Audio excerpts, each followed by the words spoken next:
What's up guys, welcome back to the channel. Thank you so much for tuning in. If this is your first time on the channel, be sure and hit that subscribe button and the bell icon so you're notified anytime something comes up on the channel. Jacob did the ding. This episode, we're gonna be kind of buttoning up all the wiring stuff. Jacob's over here again, kind of helping out with all that stuff. All the grounds that were in that he was making remotely in the 2 episodes ago. He has brought those with him, and now we're putting it all in the harness so that everything has a ground, as well as the power wires. And Joey and I, once Jacob gets finished, we're gonna be tackling adding this fuel surge tank. In order to do that, we have some filters here, all this line, and everything we need to do that. So we're basically relining the whole car. We've got the factory fuel line is on the ground, and we've already got that part out of the way. Now we're just trying to figure out where we're going to run it. We've already gone through and rebuilt all the pumps, and then put some -6 line back through here, supplied by my boy Blake Vanthoff. Thanks for the lines and the carriages for the pumps. We've already got those routed down to here, and now we just have to tie these into the surge tank, and then the surge tank line will go to the front of the car for the engine. So I think what we're going to do is we're going to mount the surge tank here, and then we're going to route the lines through here. We're going to cut some holes through this sheet metal here, and then run 3 lines through here. You have 2 returns and a supply will come through here, and run them to the front of the car. Jacob has tidied up all of this stuff for the LED lights. He's got the powers from the brake light switch here hooked into both of those LED strips, and then the grounds go to right here, and that is plugged in, so we should be good to roll there. We are going to be testing these soon. He is going to be getting our power wire sorted out for the kill switch, and then once that kill switch is live, we will have power to the car and we can start testing some stuff. Where'd you get the hoodie, bro? Isn't that Krista's hoodie? No, it's mine. I traded her a hoodie for it. You traded a hoodie for one of mine? Yeah. It makes me feel so good. Yeah. You had to trade your wife for a hoodie? Yeah, Dang, it makes me feel really good. When I ordered this one, she wanted one, so she had to get it. And then Misguided Media come out with his hoodies, and I said, hey, I got this Misguided hoodie. I'll trade you. Well, Jacob's in here making what we think might be our last connection, which is a ground for the ARC8000. I can't see. I cannot see. Hit the switch. Nothing happened. Oh my God, it lit up. Nothing happened. We have power. Oh, don't hit that. We don't have headlights yet. The headlights aren't armed. Hit the wipers. Wipers aren't grounded. They're not? Yeah, they are. Oh, yeah. It's working. All right. Yeehaw. Yeah. Hot. Headlights. Oh yeah. All Keep that one on. Keep that one on. Yep. Come around here. We got tail lights. Got brake lights. When I get third brake light, your third brake light working? Do it again. Yep. Still gotta hook this one up. But, go. Oh, I didn't make this connection Yeah. yet. Forgot about Turn everything on and then just hit off on ignition. Now hit off on ignition. Boom. Boom. That kills everything. That's so nice. Nice. That's big money right there. That's big money stuff. Tyler Berry racing. Or Tyler Berry drifting. Big money. Not bad. I'm out. Alright guys, so Sunday didn't go as planned. We got a lot done on the car. Pretty much everything wiring is done. Now we just have whatever's left of putting in the engine, like the water pump and the fan. Those are the only things we have left in the wiring. So we did a good job and got all that stuff done. Started on the fuel system to run the lines, and my hole saw, the drill itself died, so we couldn't really do that. So I won't say it was an unproductive day. We did find things to do, and we did a lot of stuff, but everything's starting to come into place. So now I'm by myself again throughout the week, and we're just gonna knock some little things out here and there. The first thing I'm gonna do is I'm gonna tackle painting these. I took these by my dad's shop and put them in the hot tank, the parts cleaner, and got them all cleaned up, got them taped up here. I'm gonna scuff them real quick, and then lay down some wrinkled black paint on those. While I'm doing that, while that is drying, I'm going to go ahead and take the heads off of this engine, do a little scuff of the block on the surface, get it all nice and shiny, and then go ahead and put everything together on this engine that I can. That way, this weekend when everybody comes over, this part is completely done. Hopefully, the adapter plate for the transmission will be here and we can bolt that up, but I'm not thinking that it's going to be here until next week. So unfortunately that might have to wait, but we might be able to at least get this in the car and mock it up, make sure everything fits right, and if worst case scenario, we just pull it back out and then go back in with it once the transmission plate gets here. So I got the first coat on. Now time to let it sit for about 5 minutes. And then I'm gonna throw a second coat on it. And it says leave another 5 minutes there and then hit the third coat. Each one you have to do different. So this time I went back and forth this way. The next coat I'm gonna go this way. And then the next coat you go diagonal. And then it should take about 3 hours to dry or so, but I'm gonna put them on this hot plate, and that should allow them to dry a little bit quicker, so that we can most likely put these on tonight if we get all this done. So I'm gonna start working on this and pulling everything apart.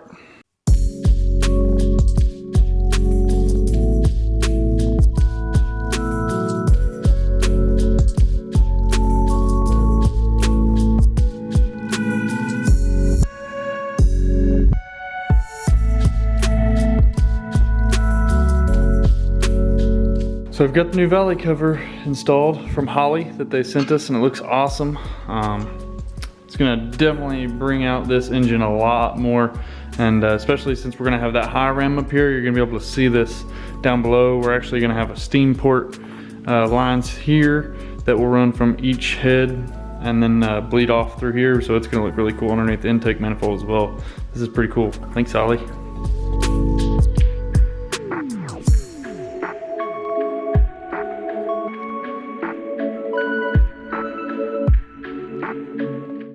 Alright, so it is once again another day, and the camera stopped filming yesterday, I guess due to a low battery, so I went ahead and changed the battery, so now we are on a fresh one.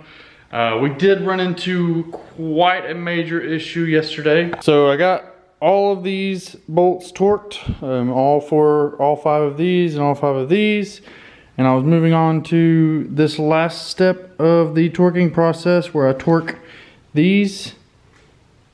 Oh. There's one missing, but it's not missing, it's broken. I torqued it and it broke before it even really reached max torque. So 25 foot-pounds should not break a bolt like this. I reached out to ARP. They're saying that it's not really a common problem, but it has happened multiple times. What they're saying is that possibly the bottom of this washer wasn't completely dry of oil or other contaminants, and it slipped on this part, this surface here, and when it slipped, it didn't allow the torque wrench to read properly. So by the time the torque wrench was able to read properly, the bolt had already broken. That's the way they explained it to me.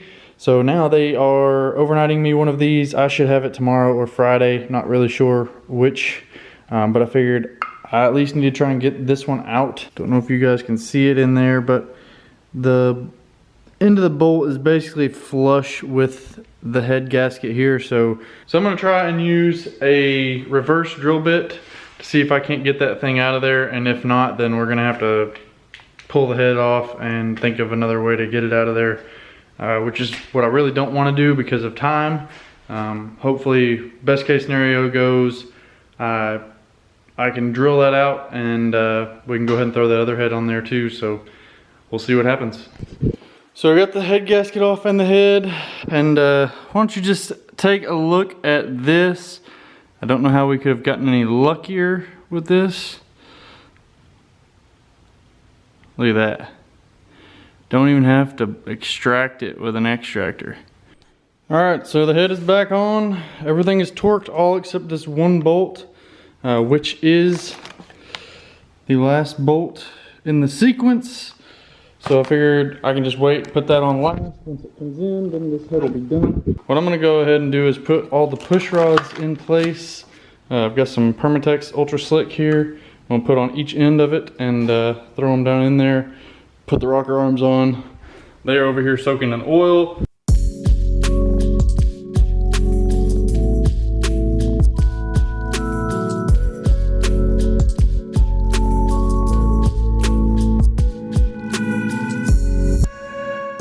Alright, so it is a little bit later, but I did get the rocker arms torqued down, all of them. What I did was just spin the crank until the valves weren't floating anymore, and then just torque them down, each one, and then I went ahead and put this valve cover on it so you guys can see the wrinkled black valve covers turned out pretty good. I do need to hit it with some heat in some of these areas to try and get it to wrinkle a little bit better. But that's gonna do it for this side. What are you doing? What are you doing over here? Tell me what you're doing. I am trying to make. Well, I'm actually taking the factory E36 dash cluster bezel, whatever, and I'm gonna cut it and make the Holley Turbinator fit. I mean, rather free parts or $300 parts that are already made. Nah, we'll make it. Yep. That's the way to go. Yep. And Jake here has a lot of hope that Joey doesn't slice his fingers with the grinder. No, it's So- fine. It's fine. Doing good. It's fine. We got everybody doing something. James over here trying to put the oil pan on. We lack just a little bit. He's putting the RTV on it now to seal up the corners. Then he's gonna put the oil pan on.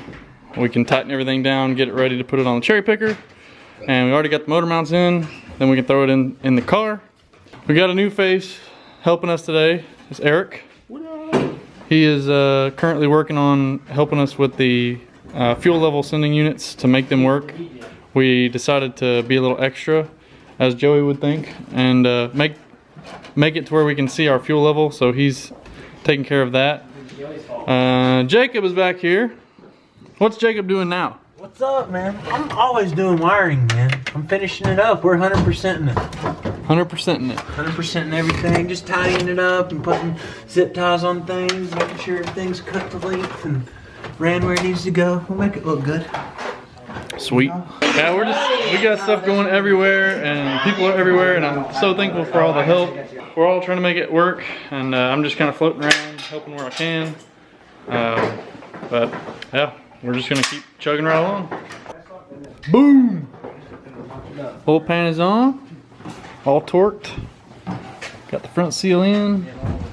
Look at this, Got the rear seal in. This is that damn chef's kiss. Come on, right here. The little thing that I was building was too long, but I grounded them down on the side. Oh! They're gonna fit ever so Custom. nicely. Oh my goodness. Custom. Talking about So you don't need more eyelets? That's the kind of thing that wins races.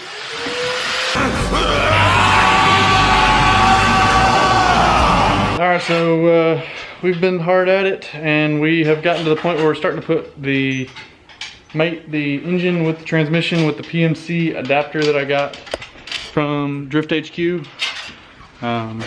Here's the flywheel.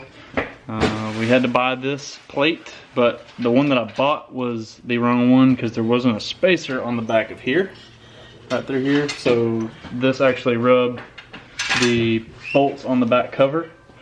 So I went to our local O'Reilly's, and luckily they had one. The bolts still fit, and we just put some blue thread locker on it, torqued it down.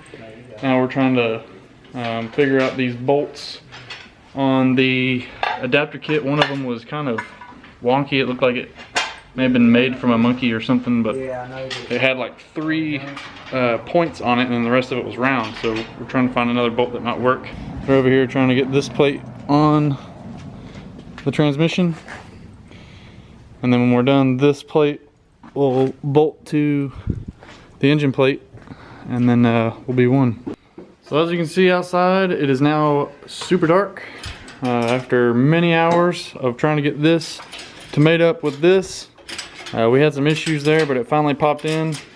And then once it popped in, it was like we had no gear is neutral, so we switched out the throwout bearing from this one that we got sent from spec back to the one we got from our ACT clutch before, and it seems to work fine now. It goes into gear just fine and moves just fine with the crank.